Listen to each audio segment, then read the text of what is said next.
ఈరోజే పూరి జగన్నాథ స్వామివారి రథోత్సవం. ఆషాఢ శుద్ధ విధియ. మరి ఎంతో విశేషమైన ఈరోజు స్వామికి సంబంధించిన ఈ కథను విన్నవారికి స్వామి యొక్క సంపూర్ణ అనుగ్రహం లభిస్తుంది. మరి ఆ కథ ఏంటో ఇప్పుడు ఈ వీడియోలో తెలుసుకుందాం. ప్రపంచంలో అత్యంత పురాతనమైన వేడుక రథయాత్ర. ఎన్ని వేల సంవత్సరాల క్రితం ఈ రథయాత్ర ప్రారంభమైందో కూడా ఇప్పటికీ ఎక్కడా స్పష్టంగా లేదు. అందుకే బ్రహ్మ పురాణం, పద్మ పురాణం, స్కాంద పురాణంలో కూడా జగన్నాథుడి రథయాత్రకు సంబంధించిన ప్రస్తావన ఉందని పండితులు చెబుతున్నారు. ఒడిశాలోని పూరీ పట్టణంలో ఉన్న ఈ ఆలయం భారతదేశ ప్రముఖ పుణ్యక్షేత్రాల్లో ఒకటి. పూరీ జగన్నాథ స్వామి పుణ్యక్షేత్రం నీలాద్రి కొండపై ఉంటుంది. దీనికే నీలాచలం, నీలగిరి, నీలాద్రి అని పేరు. బంగాళాఖాతం తీరంలో వెలిసిన ఈ పుణ్యక్షేత్రంలో స్వామివారి విగ్రహం వేపదారుతో ఉన్న శిల్పం. వేప చెట్టు చెక్కతో శ్రీకృష్ణ, బలరామ, సుభద్రుల విగ్రహాలు ఉంటాయి. 12 ఏళ్లకొకసారి కొత్తదారు విగ్రహాలను తయారు చేసి ప్రతిష్ఠ చేస్తారు. మరి స్వామికి సంబంధించిన విశేషమైన కథ ఏంటో ఇప్పుడు విందాం. శ్రీకృష్ణుడి నిర్యాణం తర్వాత అంత్యక్రియలు జరిగినప్పుడు పార్థివ శరీరంలో నాభి భాగం కాలలేదు. ఆ భాగాన్ని సముద్రంలో పారవేశారు. అది కొంతకాలానికి సముద్రంలో నల్లటి విష్ణుమూర్తి శిలగా మారిపోయింది. విశ్వసముడు అనే సవరజాతికి చెందిన గిరిజనుడికి ఈ శిల దొరికింది. ఈ విగ్రహాన్ని నీలమాధవుడి పేరుతో ప్రతిష్ఠించి విశ్వసముడు పూజలు చేస్తూ ఉండేవాడు. అతను సమర్పించే అన్నాన్ని, పళ్లను విష్ణుమూర్తి మానవ రూపంలో వచ్చి తినేవాడు. అంటే అడవిలోని ఒక రహస్య ప్రదేశంలో ఉన్న ఈ జగన్నాథుణ్ణి గిరిజనుల రాజైన విశ్వావసుడు పూజించేవాడన్నమాట. ఈ విషయం నారదుడి ద్వారా తెలుసుకున్న ఇంద్రద్యుమ్న మహారాజు ఆ రహస్యాన్ని కనిపెట్టడానికి విద్యాపతి అనే బ్రాహ్మణ యువకుణ్ణి అడవికి పంపించాడట. ఆ విధంగా వెళ్లిన ఆ బ్రాహ్మణ యువకుడు గిరిజన రాజైన విశ్వావసుడి కూతురైన లలితను ప్రేమించి పెళ్లాడతాడు. అల్లుడు మామగారిని పదే పదే ఆ జగన్నాథ విగ్రహాన్ని చూపించమని ప్రాధేయపడతాడు. ఇక మామగారైన గిరిజన రాజు అల్లుడి విన్నపాన్ని కాదనలేక అల్లుడికి కళ్ళకు గంతలు కట్టి గుడి దగ్గరకు తీసుకువెళ్తాడు. కాని ఆ బ్రాహ్మణ యువకుడు చాలా తెలివైనవాడు. జగన్నాథ స్వామి యొక్క గుడికి దారి తెలుసుకునేందుకు తెలివిగా తాను వెళ్లే ఆ దారి పొడవునా ఆవాల గింజలను జారవిడుస్తాడు. కొన్నాళ్లకవి మొలకెత్తి దారి స్పష్టంగా తెలుస్తుంది. దీంతో ఈ విషయాన్ని మహారాజైన ఇంద్రద్యుమ్నుడికి జారవేస్తాడు బ్రాహ్మణ యువకుడు. దీంతో ఇంద్రద్యుమ్న మహారాజు ఎంతో సంతోషంతో అడవికి చేరుకుంటాడు. కాని రాజు అడవికి చేరుకునేలోగా అక్కడ ఆ విగ్రహాలు మాయమవుతాయి. దీంతో మహారాజు నిరాశతో నిరాహార దీక్ష మొదలుపెట్టి అశ్వమేధ యాగాన్ని చేస్తాడు. జగన్నాథుడు కనిపించలేదనే బాధతో ఆ నీలాచల కొండ మీదే ఒక ఆలయాన్ని నిర్మించి నరసింహస్వామి విగ్రహాన్ని ప్రతిష్ఠిస్తాడు మహారాజు. ఒకరోజు ఇంద్రద్యుమ్న మహారాజు అడవిలో ఆలయంలో నిద్రిస్తూ ఉండగా జగన్నాథుడు కలలో కనిపించి ఇలా చెప్తాడు: మహారాజా, సముద్ర తీరంలో చాంకీ నది ముఖద్వారానికి వేప కొయ్యలు కొట్టుకు వస్తాయి. కాబట్టి నువ్వు ఆ వేప కొయ్యలతో విగ్రహాలు చేయించు అని ఆదేశిస్తాడు జగన్నాథుడు. ఇక ఇంద్రద్యుమ్న మహారాజు నిద్రలేచి స్వామి కలలో కనిపించినందుకు ఎంతో సంతోషించి భటులను నదీ తీరానికి పంపుతాడు.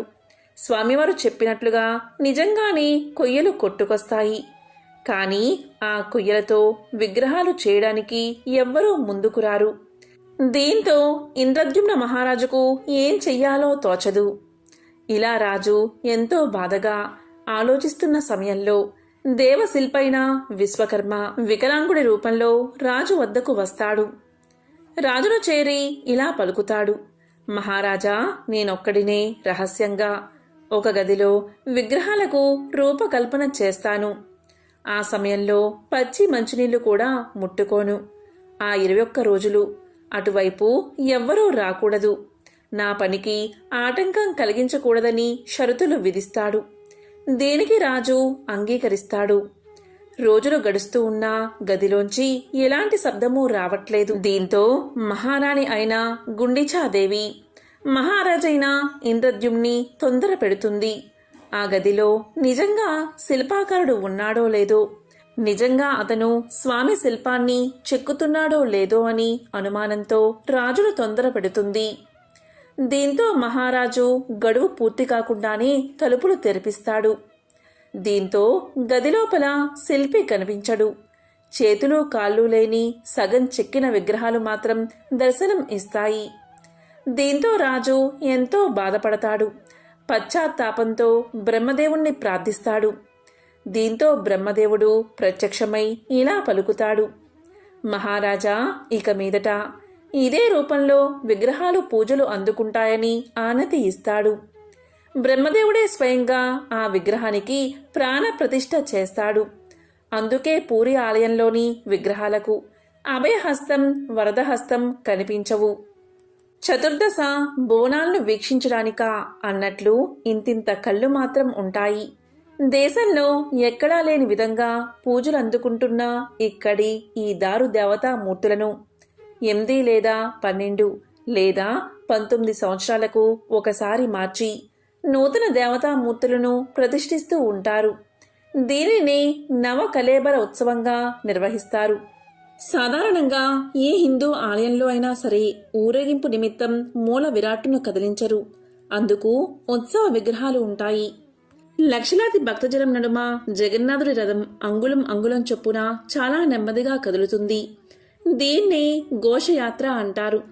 భక్తుల తొక్కిసలాటలో చక్రాల కింద ఎవరైనా పడినా, దారిలో ఏ దుకాణమో అడ్డు వచ్చినా రథం వెనకడుగు వేసే ప్రసక్తే ఉండదు.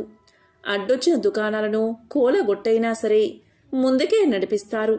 ఈ యాత్ర ఎంత నెమ్మదిగా సాగుతుందంటే జగన్నాథుడి గుడి నుంచి కేవలం 3 మైళ్ళ దూరంలో ఉండే గుండిచా గుడికి చేరుకోవడానికి దాదాపు 12 గంటల సమయం పడుతుంది. గుండిచా ఆలయానికి చేరుకున్నాక ఆ రాత్రి బయటే రథాల్లోనే మూల విరాట్లకు విశ్రాంతినిస్తారు. మర్నాడు ఉదయం మేళ తాళాలతో గుడిలోకి తీసుకువెళ్తారు. వారం రోజుల పాటు గుండిచాదేవి ఆతిథ్యం స్వీకరించిన తరువాత దశమి నాడు తిరుగు ప్రయాణం మొదలవుతుంది. దీన్ని బహుదా యాత్ర అంటారు. ఆ రోజు మధ్యాహ్నానికి 3 రథాలు జగన్నాథ ఆలయానికి చేరుకుని గుడి బయటే ఉండిపోతాయి. మర్నాడు ఏకాదశి నాడు స్వామివార్లను బంగారు ఆభరణాలతో అలంకరిస్తారు. ద్వాదశి నాడు విగ్రహాలను మళ్లీ గర్భగుడిలోని రత్న సింహాసనంపై అలంకరించడంతో ఈ యాత్ర పూర్తవుతుంది. ఈ యాత్ర పేరిట 10 రోజులుగా స్వామిలేని ఆలయం నూతన జవజీవాలు పుంజుకుని కొత్త కళను సంతరించుకుంటుంది. ఇటువంటి ఎన్నో విశిష్టతలు, భిన్న సంస్కృతులు, సాంప్రదాయాలు కలగలిసిన ఈ పూరి జగన్నాథుడి ఆలయాన్ని ఏటా ఎన్నో లక్షల మంది సందర్శిస్తారు. జగన్నాథుడు అంటే లోకానికి నాథుడు అని అర్థం. మరి ఎంతో పవిత్రమైన, విశేషమైన ఈ రోజు రథయాత్రకు సంబంధించిన ఈ కథను విన్నా, చదివినా, చెప్పినా, వినిపించినా జన్మల పాపాలు తొలగి కోటి జన్మల పుణ్యం వస్తుంది. సకల శుభాలు కలుగుతాయి.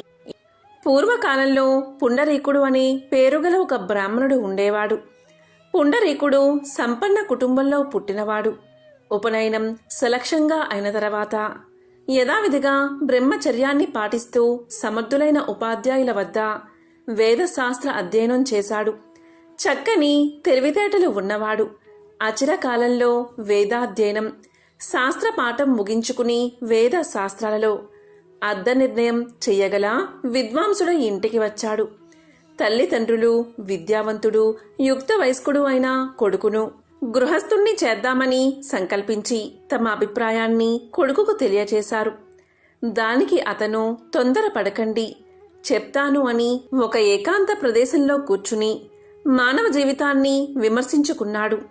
ఆ యువకుని దృష్టిలో సంసారం గచ్చ పొదలా తోచింది. తల్లిదండ్రులను, అన్నదమ్ములను, మిత్రులను అందర్నీ గడ్డి పోచలాగా విడిచిపెట్టి ఇల్లు వదిలి దేశ సంచారానికి ఉపక్రమించాడు. అక్కడా ఇక్కడా దొరికిన కాయా కసారు తింటూ, కడుపు చిచ్చు చల్లార్చుకుంటూ నీటి బుడగ వంటి ఈ జీవితాన్ని ఎవడు నమ్మమన్నాడు? క్షణక్షణానికి మారిపోయే శరీర స్థితిని నమ్మి బతకడం మతిమాలిన పని అని పురాణం చెప్పిన ప్రకారం నేలపై కల తీర్థాలు సేవించాలని నిశ్చయించుకున్నాడు. గంగా, యమున, గోదావరి మొదలైన నదులలో మునిగి క్షేత్రాల్లో నివసించి ఆయా దేవతలను దర్శించి సాత్విక ఆహారం ఆరగిస్తూ అలా తిరిగి తిరిగి సాలగ్రామం అనే పుణ్యక్షేత్రానికి చేరాడు. అక్కడి భక్తులను, పుణ్యజలాన్ని చూసి ముచ్చటపడ్డాడు. ఇది నా నిర్ణయానికి అనుగుణంగా ఉందని బస ఏర్పాటు చేసుకున్నాడు. తాను గురువుల వల్ల తెలుసుకున్న ప్రకారం ప్రాణాయామం మొదలుగా యోగ శాస్త్రం ఆచరణలో పెట్టి తీర్థస్నానం, భగవద్ధ్యానం సకాలానికి చేస్తూ చాలా కాలం వెల్లించాడు. అలా ఉండగా ఒకనాడు నారద మహాముని అక్కడకు వీచ్చేశాడు. పుండరీకుడు నారదుడి దివ్య తేజస్సును, మూర్తి సౌభాగ్యాన్ని చూసి ఆశ్చర్య ఆనందాలతో స్వాగతం చెప్పి తన పర్ణశాలికి సబహుమానంగా తోడ్చుకు వెళ్లాడు. అర్ఘ్యపాద్యాదులు ఇచ్చి ఆసనం చూపాడు. అప్పుడు నారదుడు చిరునవ్వుతో ఆసనాసీనుడై మౌనంగా పుండరీకుణ్ణి పరిశీలనగా చూస్తున్నాడు. ఎందరూ సన్యాసులను, జితేంద్రియులను, ముళ్లను చూస్తున్నాను. ఎందరినో ఇంతకుముందు ఆయా క్షేత్రాల్లో చూసి ఉన్నాను.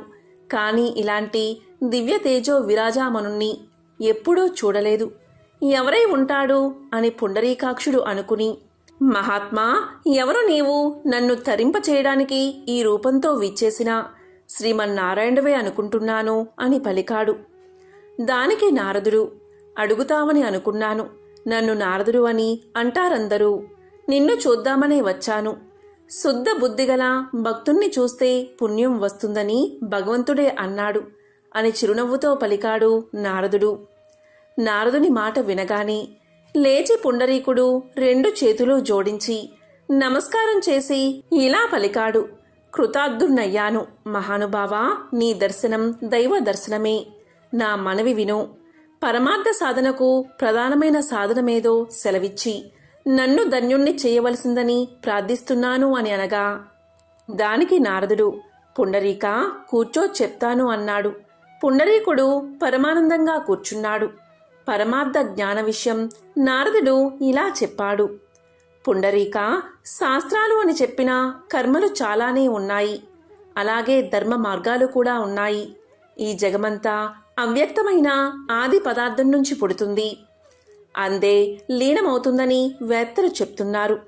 ఒక్కొక్కరు ఒక్కో విధంగా చెప్పిన మతము ఉంది. అదంతా అలా ఉండని, అదంతా సమన్వయం చేసి ఒకప్పుడు మా నాయన నాకు చెప్పింది పరమ గోప్యమైన ఆధ్యాత్మిక విషయం. సంసార బంధం నుంచి విడుదల కలిగించేది చెప్తాను.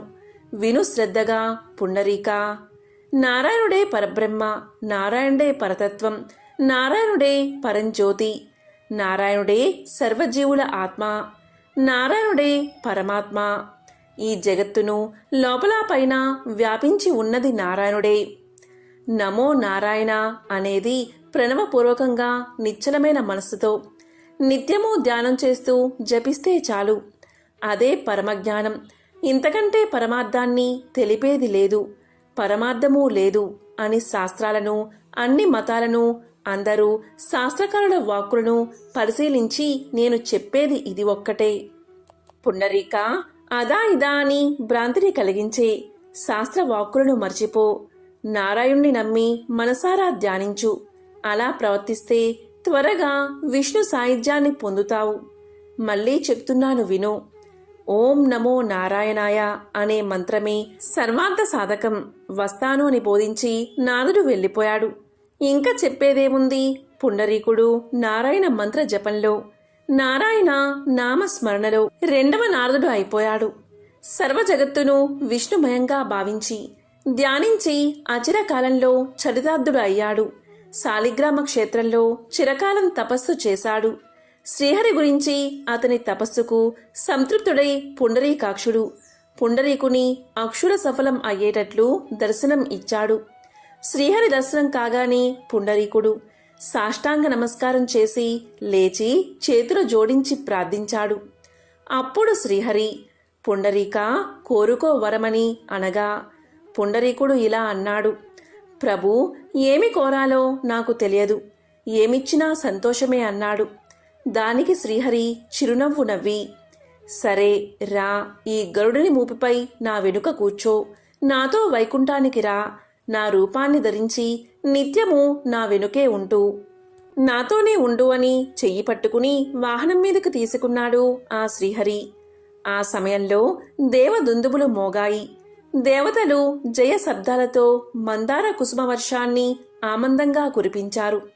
అలాంటి జగదానంద స్థితిలో జగదీశ్వరుడు పుండరీకాక్షుడు పుండరీకుణ్ణి తనతో సహా గరుడారూఢుణ్ణి చేసి వైకుంఠానికి తీసుకు వెళ్ళిపోయాడు అని చెప్పి సూతుడు భరద్వాజునితో అన్నాడు: మునీశ్వర, పరమార్థ సాధకం తెలిసిందా? దీన్ని మన్నం చేస్తూ జగదీశ్వరుడైన విష్ణువును నమ్మి కీర్తించడమే కలిమానవులకు మంచిది. ఇదే మోక్షప్రదం. బ్రతికి ఉన్నంతకాలం ఇలాలో సుఖాన్ని కలిగిస్తుంది అని సూత మహర్షి భరద్వాజునికి తెలియచేశాడు. ఎంతో పవిత్రమైన విశేషమైన ఈ కథను విన్నవారికి ఆ లక్ష్మీనారాయణల అనుగ్రహం తప్పనిసరిగా కలుగుతుంది.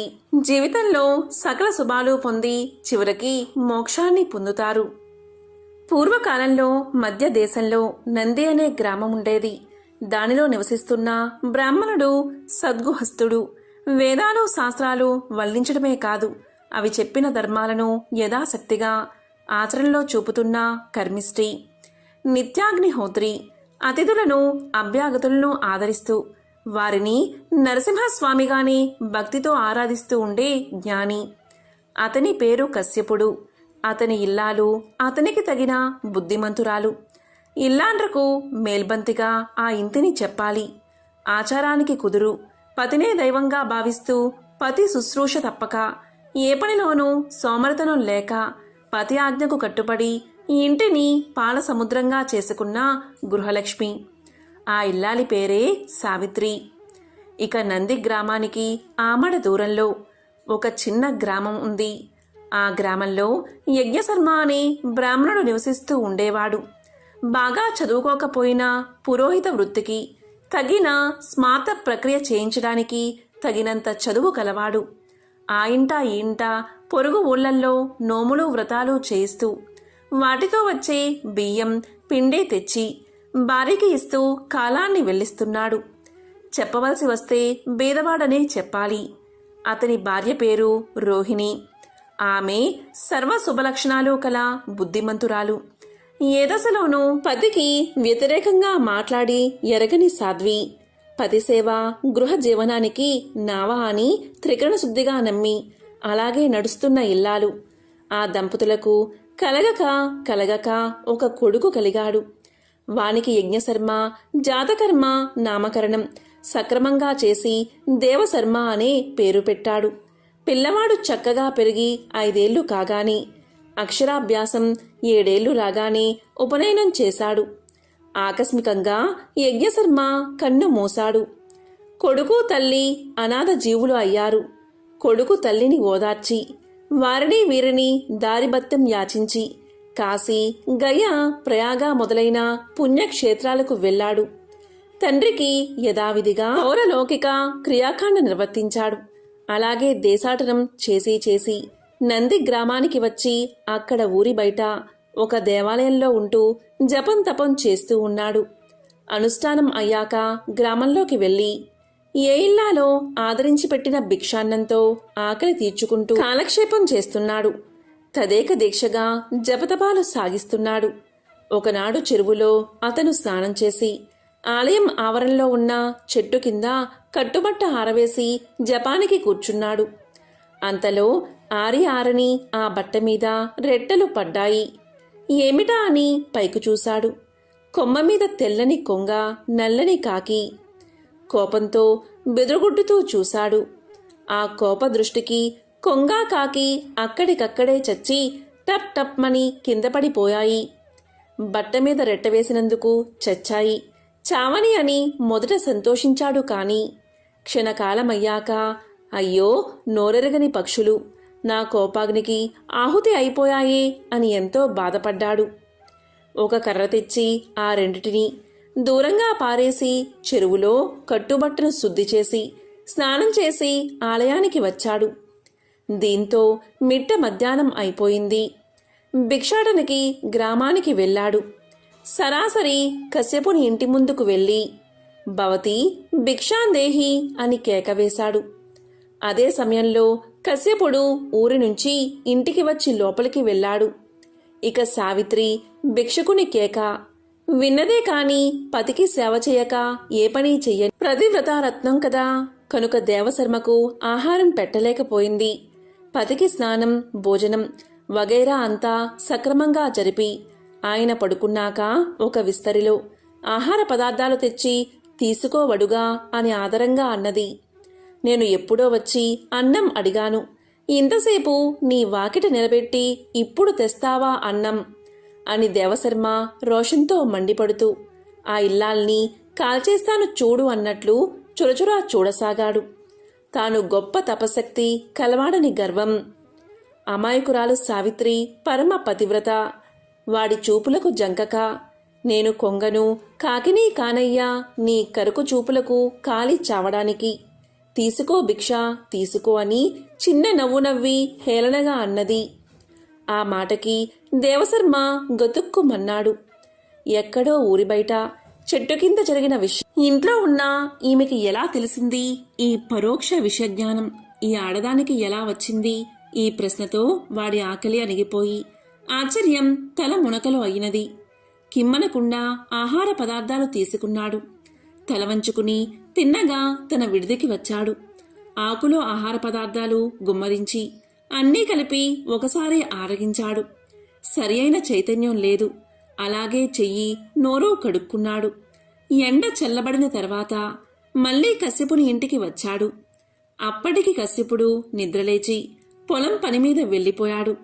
సావిత్రి ప్రాచీన పురాణ కథ ఏదో చదువుకుంటూ తీరుబాటుగా కూర్చుంది.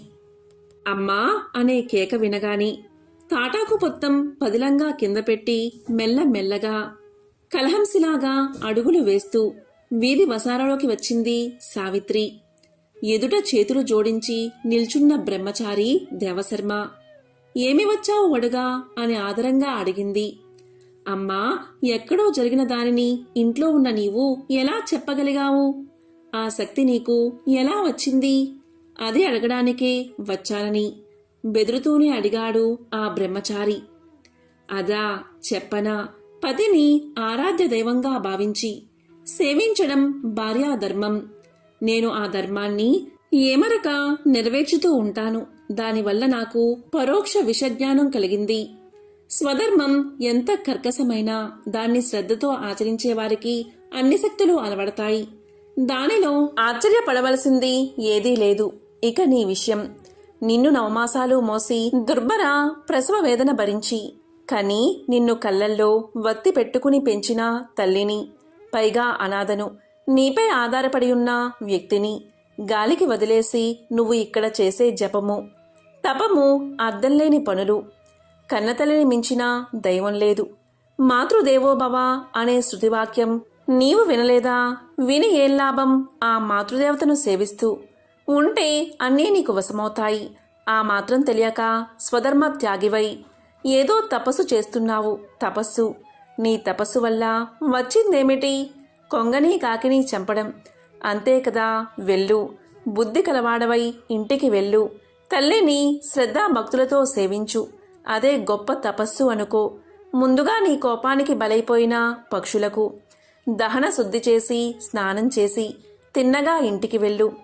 తల్లిని పోషిస్తూ ఉండు. నీకు యజ్ఞశర్మ అనే వాడి కూతురు భార్య అవుతుంది. పోయి అడుగు.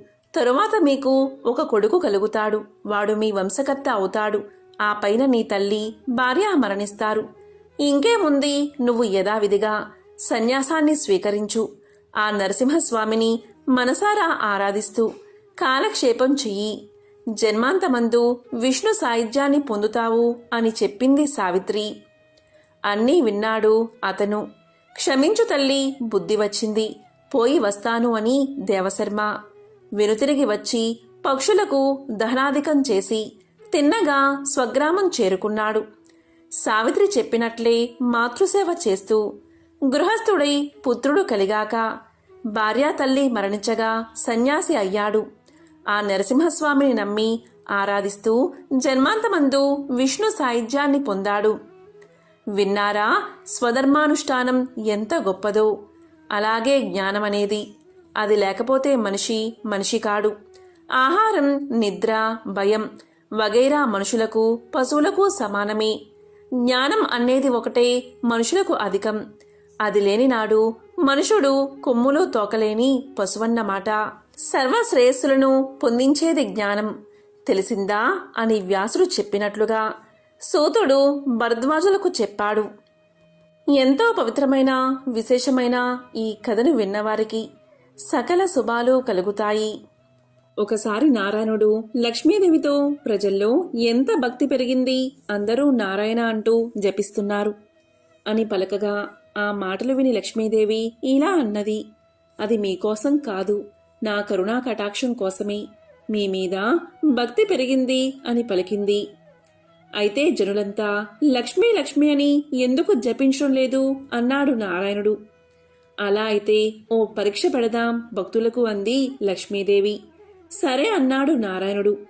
అప్పుడు నారాయణుడు బ్రాహ్మణ రూపాన్ని ధరించి ఒక గ్రామంలోని గ్రామాధికారి ఇంటి తలుపు తట్టాడు.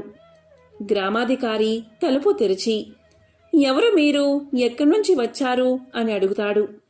దానికి అతను, నా పేరు లక్ష్మీపతి, మీ నగరంలో హరికథ చెప్పాలని అనుకుంటున్నాను అన్నాడు నారాయణుడు.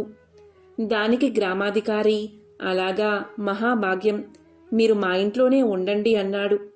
మొదటి రోజు 10 మంది వచ్చారు. రెండవ రోజు, మూడవ రోజుల్లో మరింత పెరిగి కూర్చోవడానికి స్థలం లేక నిలబడి భక్తితో వింటూ ఉన్నారు. ఇక ప్రజల భక్తి చూసి శ్రీహరి సంతోషపడతాడు. లక్ష్మీదేవి వృద్ధురాలిగా మారి ఆ గ్రామానికి వచ్చి ఇంటికి తాళం వేసి హరికథకు వెళ్తున్న స్త్రీతో, అమ్మా, దాహంగా ఉంది, కొంచెం నీళ్లు ఇవ్వమ్మా అని పలకగా దానికి ఆమె, అమ్మా, నేను హరికథ వినేందుకు వెళ్తున్నాను అని సమాధానం చెప్పింది. దానికి ఈమె, నాకు కొన్ని నీరు ఇవ్వు, నీకు అమితమైన పుణ్యం లభిస్తుంది అని అడగ్గా లక్ష్మీదేవి అడిగితే కాదనలేని ఆ స్త్రీ తాళం తీసి ఇత్తడి చెంబుతో నీళ్లు ఇచ్చింది.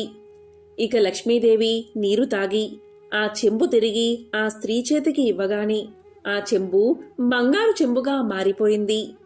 అది చూసిన ఆ స్త్రీ ఆశ్చర్యపోయి 2 చేతులు జోడించి, ఎంత మహిమగల తల్లివి, నీకు ఆకలి వేస్తుందేమో, ఉండు అన్నం పెడతాను అని పలుకుతుంది. దానికి లక్ష్మీదేవి, లేదమ్మా, నాకు ఆకలి లేదు అంటూ అక్కడి నుంచి వెళ్ళిపోయింది. ఆ స్త్రీ హరికథకు వచ్చి ఈ సంగతి ఆమె చుట్టుపక్కల ఆడవారికి చెప్తుంది. దాంతో స్త్రీలందరూ మధ్యలోనే లేచి వెళ్ళిపోతారు. మరుసటి రోజు నుంచి హరికథకు వచ్చేవారి సంఖ్య గణనీయంగా తగ్గిపోతుంది. దీంతో లక్ష్మీపతి, భక్తుల సంఖ్య ఎందుకు తగ్గుతుంది అని అడిగాడు. ఎవరో ఒక మహిమగల తల్లి గ్రామానికి వచ్చింది. ఆమె ఎవరింటికైనా వెళ్ళి ఏ వస్తువుల్లో ఏమి తాగినా లేక తిన్నా ఆ వస్తువు బంగారంగా మారుతుంది అని పలికాడు గ్రామాధికారి. లక్ష్మీదేవి వచ్చిందని నారాయణుడికి అర్థమైంది. గ్రామాధికారి కూడా ఆ వృద్ధురాలి దగ్గరకు పోయి, అమ్మా, నేను హరికథ నిర్వహిస్తున్నాను, మీరు నా ఇంటిని ఎందుకు విడిచిపెట్టారు అని పలకగా లక్ష్మీదేవి, మీ ఇంటికే నేను మొదట వచ్చాను, మీ ఇంట్లో హరికథ చెప్పేవారు ఉండడంతో నేను రాలేదు, అతను వెళ్ళిపోతే నేను వస్తాను అని పలికింది.